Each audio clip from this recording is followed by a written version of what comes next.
The new Black Clover chapter has once again confirmed a number of our predictions, which we will mention after the intro. Today we'll show you a new and insanely good theory about Julius and Lucius based on the latest revelations. Many years ago, Julius and Lucius, the Zogratis twins, both sought peace on Earth. After both Julius and Lucius gained the power of the time devil Astaroth, Lucius used time magic to look into the future, to understand what must be done to achieve his version of peace. In doing so, he discovered that he and Julius have different ideas of what peace means. One wants to control, the other wants to liberate. Lucius saw that Julius will try to stop him from achieving his idea. The conflict between the Zogratis twins who share one body thus began. It was the moment when Lucius erased Julius' memories and put him into sleep. This is the basic idea. We have a lot of evidence for it both in the series and in demonology. I promise you, you will love this theory. If you end up liking this video, consider subscribing. Please enjoy this video. Let's go!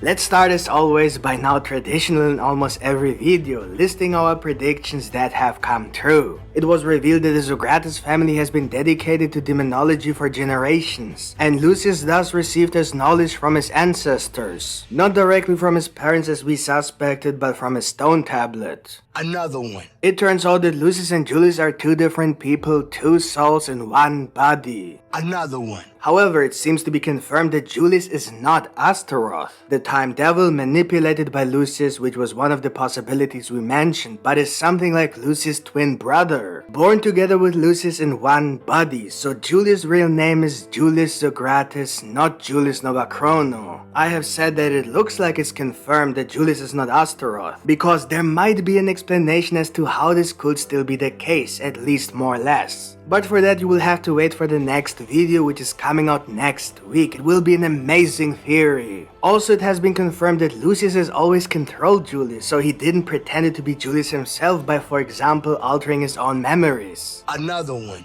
And it was confirmed that Lucius has the ability to stop time, excluding certain people, if this has nothing to do with Asta's anti-magic. Another one. We will go into more detail in this video. We speculated that Lucius may have already done this when, for example, Asta was about to die in the dungeon, and Juno was somehow able to save him because Lucius could have stopped time for everyone but Juno. The reason was that Lucius needed Asta to defeat Lucifero. Furthermore, it was confirmed that Asta's death is important to fulfill Lucius' plan. And another one. Because Lucius follows a very specific timeline where everything was calculated from the beginning. And another one. A vision of the future that Lucius has seen years ago. But Asta is the only mistake that is most likely not entirely predictable, and therefore Asta must disappear so that Lucius can achieve his ultimate goal. That is why he has now visited Asta. And of course, Lucius obtained Lucifero's magic by consuming Lucifero's devil heart. Another one. We are almost done. It was revealed that Lucius actually has the goal of recreating humanity to eliminate all the suffering in order to create true peace. He plans to recreate humanity in undying bodies so that he can then rule over all as the sole leader. Another one. We've been having the ultimate prediction strike lately, it's crazy. Let's talk about the new chapter. We're nowhere near done with the predictions. The new Black Clover chapter 333 begins with a flashback of Lucius Zogratis looking after his siblings in the Spade Kingdom when they were young. It is said that Lucius is the most talented devil house in the history of the Zogratis family, a special existence born with two souls in one body, Lucius and Julius Zogratis. The reason why they could be born with two souls will also be topic of the next theory we will publish next week. What is interesting about the two souls in one body is that the concept of Julius and Lucius is very reminiscent of the Clifford concept of the last position represented by Lucifero, also called Satan. The fact that Lucifero was explicitly called Satan means that Tabata wanted to make it clear which version of demonology he follows so that there would be no confusion. That's why it fits so well that Lucius and Julius now have the power of Lucifero or became Lucifero themselves. As Asta implied when he said he sensed Lucifero's key, he couldn't tell if Lucius was a devil or a human because Lucius is both now. The fact that Lucius is now the king of the underworld means that he also represents the last Clifford position. In demonology, the Clifford position is called Thamiel, the twin devils or the twin gods. Let me explain this in detail and then you will see how insanely well it fits Lucius and Julius. The cleaved position thumbnail represents the nature of the two opposing forces called the divided.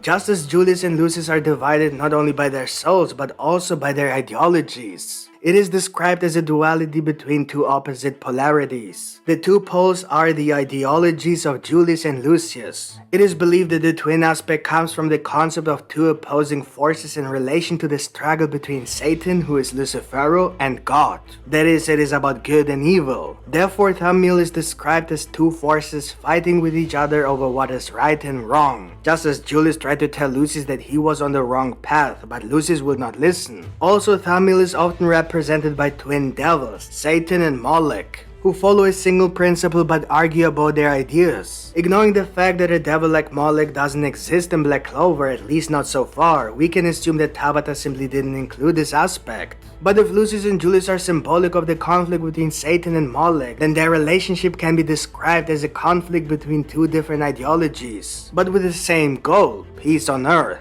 One pursues an evil solution and the other a good one. Julius wants to create a better future by helping humans, while Lucius wants to destroy humans to control the future. So much for the cleaved aspect. I find this connection really amazing. Anyway, we see Lucius and Julius in front of stone tablets. They both think that they have thought a lot about what they could be and what they should do. This is very similar to the inner monologue we saw from Julius when he thought about himself as Julius Novachrono. Julius and Lucius think that if they follow Astaroth, the supreme devil of time magic, then they will get the answer to their question. It is likely that it is information written on one of the stone tablets, something that was given to the future generation of the Zogratis family. And Lucius and Julius managed to get the power from Astaroth. It is interesting that in demonology, Astaroth is described as the one to go to when looking for an answer, because Astaroth is the one who can answer questions about past, present, and future. Basically, what is written on these tablets is demonology that you read in books in our world. When we think of getting the answer from Astaroth, we have to ask ourselves what the question of the mentioned answer is in the first place. And obviously Lucius got his answer to the question of what has to happen to achieve peace, at least his version of peace. Considering that Julius was already an adult by the time he could remember being a Zogratis, it is not unlikely that he too was pursuing that goal, which is why they both might have been looking for Astaroth. The difference, however, was that Julius never wanted what Lucius had in mind. Julius wanted peace, Lucius wanted control. So at some point, most likely after they gained the power of Astaroth, they started this conflict. We see an inner monologue, or rather an inner dialogue. Lucius told Julius that he saw it, the future, which is why we assume that this conflict took place after they gained the time magic, especially because they both seem to have a devil mark on their foreheads, suggesting that they both already had the devil contract. In this future that Lucius saw, he saw his version of peace for this world, which he believed was also the goal and dream of Julius, as will become clearer later in this chapter. However, Julius seems a bit confused by what Lucius has just shown him. He seems to disagree with the timeline Lucius has chosen because the result is not what Julius understands as peace. But that was not the only thing Lucius saw. He has also seen that in order to make this particular timeline possible, he must get rid of his own brother Julius, who would otherwise try to prevent him from realizing this future. And so he says that he also saw that Julius will try to stop him. In this future, Julius did not understand Lucius' ideology. Therefore, he must have put Julius to sleep with the last words that it is alright, that he has seen everything and will bring peace to this world, which again indicates that Julius and Lucius had the same dream, world peace. That was probably the moment when Lucius began to manipulate Julius. Sometime later, Lucius then returned control to Julius, but not before erasing memories and making him forget that he was Julius Zogratis. Then the scene returns to Lucius and Asta. Although Asta somehow senses Julius, he also immediately understands that something is wrong. Lucius uses a big time freezing spell that stops everyone except him and Asta. There are two versions of how this is to be understood. My problem with the idea that he was trying to stop everyone from interfering is that I don't think Lucius cares about such things at this point because he just seems way too powerful. I think Lucius could get rid of anyone trying to interfere with no problem, or at least he could have used those small time spells on each of them individually, as he has done so many times before. That's much more effective, and Asta couldn't easily undo the spells for all of them at once, so it doesn't seem like Lucius actually wanted to freeze everyone except Asta. Maybe he even tried to cast the spell on Asta, but it just didn't work. So why did he even do this time spell in this form, especially since Asta could easily undo this spell anyway and Lucius probably knew that? I can only see two possibilities here. Either Lucius just wanted to demonstrate something or he wanted to test something. Demonstrate because he may have wanted to show why Asta is a flaw in the world and therefore doesn't fit Lucius' plan. Because time magic may not predict Asta as effective as other people now that he has better control of anti-magic, which he didn't have before the Spade Kingdom War, which is why he might have been predictable by time magic up to that point, but not anymore. Suddenly everything to do with Asta could just be an unknown factor in the timeline that Lucius can't define. Remember, before the Spade Kingdom, it was never a problem to heal Asta's body or use support magic on him. Think of all the spatial portals Asta could use, or for example Vanessa's threads that could support Asta when his arms were broken. Mars could heal Asta with Healing Robe, and Ghost could even duplicate anti-magic using his mirror magic. But then something happened during the fight against Lucifero. When Mimosa tried to heal Asta, suddenly it didn't work. And then we saw Asta's anti-magic leave his body. Shortly after, Yami's and Nat's combination magic kid's playground was unable to support Asta because he released anti-magic outside his body. But before that, Asta never had a problem being teleported by Nat's shadow magic. Nothing like this has ever happened before, so clearly something has changed. If we assume that time magic predicts the future by influencing everything to be predicted,